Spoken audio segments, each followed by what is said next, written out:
सभी खबरों से जुड़ी किसी भी छोटी या बड़ी अपडेट को पाने के लिए सब्सक्राइब करें हमारे चैनल खबरी चौखट को और किसी भी नोटिफिकेशन को पाने के लिए बेल आइकन को दबाना न भूलें, क्योंकि हम रखते हैं चप्पे चप्पे पर नजर। 17 करोड़ की आबादी वाले मुल्क बांग्लादेश में आज आम चुनाव हो रहे हैं। एक तरफ शेख हसीना रिकॉर्ड चौथी बार सत्ता में आने का दमखम लगा दिया है, वहीं मुख्य विपक्षी पार्टी बांग्लादेश नेशनलिस्ट पार्टी ने बाइकॉट का बुगल बजा रखा है। इस बीच हिंसा से जूझ रहे बांग्लादेश के इन चुनावों पर दुनिया भर की नजरें टिकी हुई है।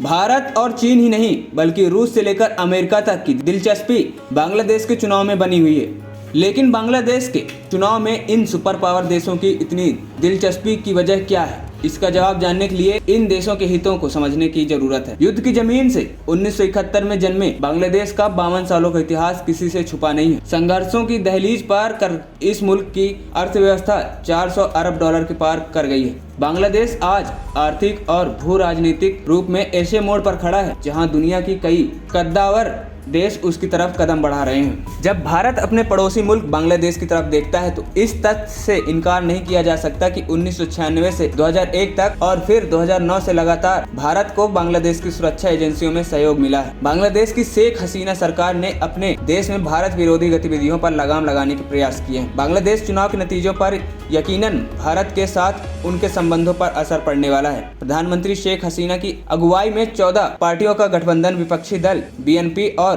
जमात ए इस्लामी के खिलाफ खड़ा है।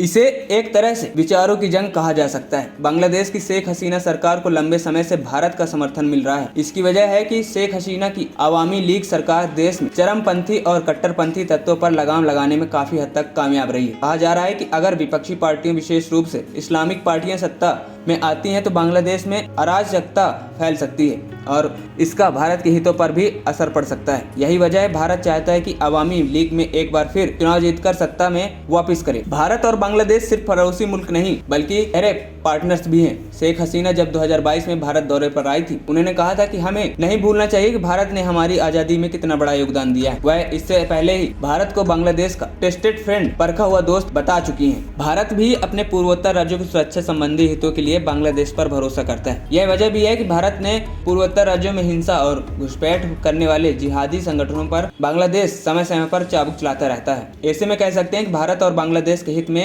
एक दूसरे से जुड़े हुए हैं। एक तरफ जहां पूर्वोत्तर के राज्यों की सुरक्षा और जिहादी संगठनों पर नकेल कसने के लिए भारत को बांग्लादेश की जरूरत पड़ती है। मोदी सरकार की लुक ईस्ट और एक्ट ईस्ट पॉलिसी के लिए बांग्लादेश बहुत जरूरी है। इन नीतियों में क्षेत्रीय कनेक्टिविटी, डिजिटल इंटीग्रेशन, व्यापार, निवेश और एनर्जी कोलैबोरेशन शामिल है। वहीं बांग्लादेश के लिए भी भारत के मायने बहुत हैं। भारत की रक्षा आयात के लिए बांग्लादेश को 50 करोड़ डॉलर का ऋण भी दिया है। वहीं बांग्लादेश के चुनाव पर अमेरिका की पैनी नजर है। अमेरिका अक्सर शेख हसीना सरकार पर भ्रष्टाचार और लोकतंत्र का गला घोटने के लिए गंभीर आरोप लगाते रहा है। अमेरिका मुख्य विपक्षी बांग्लादेश नेशनलिस्ट पार्टी का लगातार समर्थन कर शेख हसीना सरकार को आड़े हाथों लेता रहा है। कुछ रिपोर्ट्स के मुताबिक ढाका में अमेरिकी दूतावास विपक्ष के लिए जमीन तलाशने में जुटा रहा है। बांग्लादेश के अर्धसैनिक बल रैपिड एक्शन बटालियन का कहना है कि दिसंबर 2021 में ही अमेरिका एक तरह से शेख हसीना पर लगातार दबाव बना रहा है। इसी कड़ी में पिछले साल अमेरिका ने विशेष रूप से बांग्लादेश के आला अधिकारियों, नेताओं और न्यायपालिका से जुड़े लोगों के लिए वीजा पर प्रतिबंध लगा दिए हैं। राष्ट्रपति बाइडेन ने 2021 और 2023 में डेमोक्रेसी समिट से बांग्लादेश को कथित तौर पर जानबूझकर बाहर रखा है। कहा गया कि इसके लिए बांग्लादेश की आंतरिक स्थिति को जिम्मेदार ठहराया गया है। खबरी चौखट की रिपोर्ट।